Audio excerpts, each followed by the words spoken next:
Tenemos una pregunta. Buenos días, si soy un extranjero no residente fiscal, vende un inmueble en Estados Unidos, ¿le aplica la retención? Sí.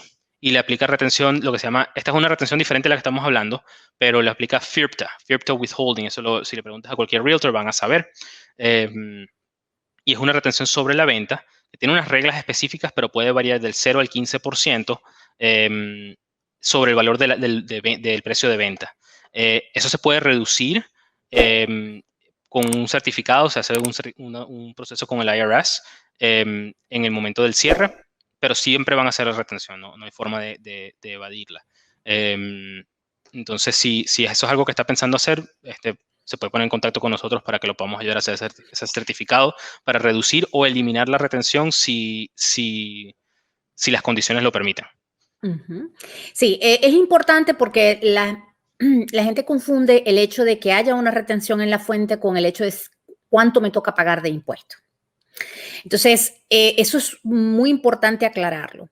En el caso, por ejemplo, de inmuebles en real estate, la retención es del 15%, bueno, puede ir del 0 al 15, pero 15% FIRTA del valor de la venta. Es decir, si ustedes están vendiendo un inmueble por $200,000, le van a retener el 15% de los $200,000. No les importa cuánto te estás ganando o si incluso estás perdiendo en la venta. Ahora, eso no quiere decir que ese es el impuesto que te va a tocar a pagar. Eso quiere decir que esa es la responsabilidad del comprador de retener. ¿Ok? ¿Qué va a suceder? Que cuando hagas tu declaración, te va a tocar pagar el 15%, supongamos, de la ganancia. ¿Ok? Entonces, hay que hacer el cálculo y decir, bueno, a ti te costó 150, lo vendiste por 200, te ganaste 50, el 15% de 50 sería lo que pagarías de impuesto. Si ya te hicieron la retención del 15% de los 200 del total de la venta, te van a devolver la diferencia, ¿ok? El tema aquí es un tema de tiempo, que si desde el día en que haces cuidado Jorge, que está quiere decir que desde el día que se hace el cierre y te hacen la retención hasta el día en que presentas tu declaración de impuesto y realmente defines cuánto es la ganancia, vas a tener el dinero aguantado en el IRS. Ese es el punto aquí es flujo de caja. Esa plata no la vas a tener porque te la van a devolver luego, la diferencia entre lo que te retuvieron y lo que te tocó pagar. Pero pueden pasar, depende del día del cierre, pueden pasar un año o más. Entonces, es muy importante que si ustedes son extranjeros, tienen propiedades en los Estados Unidos y van a vender, se asesoren adecuadamente con anticipación. No sirve que el día del cierre, ay, me están haciendo una retención. Ahí ya se perdió. Ya la plata va a tener que irse para el IRS. Pero si ustedes planifican y con tiempo nos contactan, podemos ver si es factible bajar esa retención del 15% o incluso eliminarla. Pero hay que hacerlo con tiempo. Y no es inmediato tampoco, porque la forma que funciona esa retención y el proceso para reducirla o eliminarla es que se cumple con un proceso y uno le certifica en el cierre que se está en ese proceso. Y se comprueba eso con una documentación. En el cierre te van a hacer la retención, pero en vez de enviarle la plata al IRS, la va a aguantar el agente de cierre como en escrow, en trust, en la cuenta protegida, para efectos de cumplir con el IRS. El momento que el IRS responda, el IRS le va a responder al agente de cierre y a uno diciendo reduce la retención a tal monto. Pueden decir cero, no hagas retención. Tendría que en ese momento el agente puede desembolsar el dinero completo o una parte del dinero a uno para ya tener esa liquidez. Eso puede pasar normalmente como unos 45 60 días después del cierre. Y eso es lo más rápido que vas a recibir alguna parte del dinero.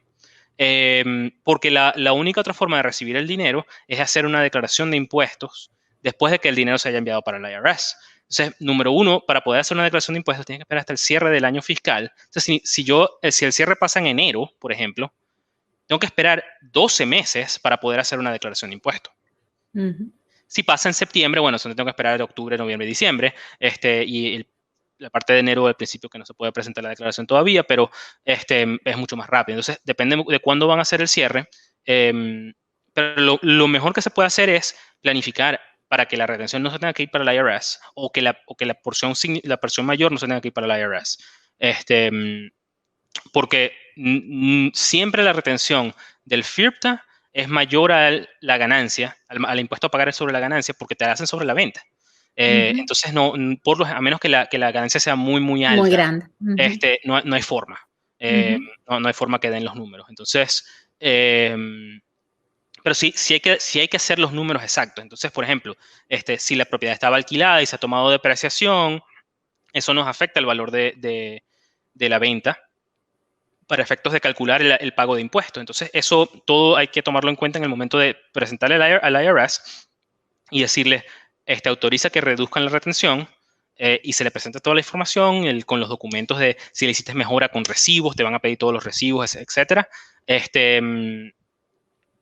para efectos de probarle eso al IRS y reducir la retención.